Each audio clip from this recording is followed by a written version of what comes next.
You probably remember Majora's Mask as that one weird Legend of Zelda game. A creepy mask, a creepier kid wearing a mask, an even creepier Happy Mask salesman, and some of the seriously creepiest problems for Link to solve.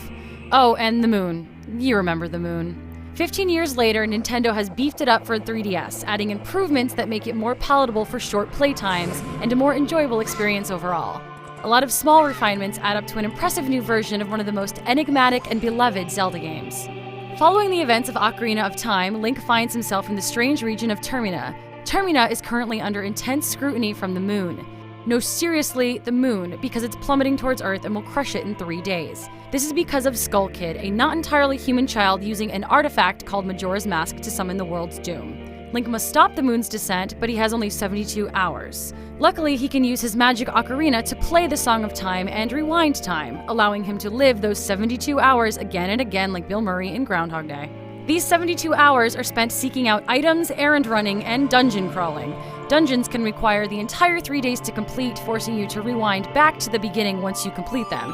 It really takes a lot of thinking to map out those 72 hours and how best to use them. This isn't a stroll through Hyrule, that's for sure. While the famous boss battles haven't changed too much, they feel more manageable than they did in the Nintendo 64 original. Although this doesn't mean they're easier. Fights have been adjusted to prevent you from exploiting a boss's attack pattern, meaning they won't always do the same thing with the same regularity. It makes these long fights feel new and interesting and makes success more satisfying. The best kind of items to find are masks. Masks solve nearly every problem. The Blast Mask explodes things, the Great Fairy Mask attracts stray fairies, another teaches you how to dance, one to lead small animals, another to run faster and look like a bunny. Some turn you into other races like the Deku Mask and Goron Mask. These help to solve puzzles and more easily navigate some areas depending on the skills ascribed to the mask. Speaking of making life easier, if you play Majora's Mask 3D on the new Nintendo 3DS, you'll benefit from the system's extra features. The added C-Stick lets you change the camera angle at will, so tracking quick-moving bosses in combat and riding Epona are much easier. This makes playing on older 3DS models feel a little clunky, so if you have to choose, the new 3DS is the way to go for a better experience. Other small changes include more save points and a better Song of Double Time that lets you fast forward to whatever hour you choose within a same-day window. But by far the best change is to the Bomber's Notebooks, which are more detailed and comprehensive.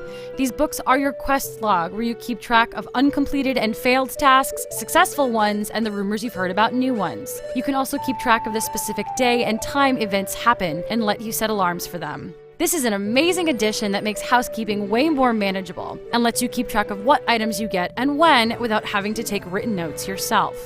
With better ways to manage your time, Majora's Mask 3D is friendlier in shorter playtimes. You don't need to sit down for hours and scribble out your own notes every time you play, and it's a welcome addition to the handheld's library. It's still the odd, mind-bending classic, but with new additions that make it much more enjoyable and fresh feeling after so many years.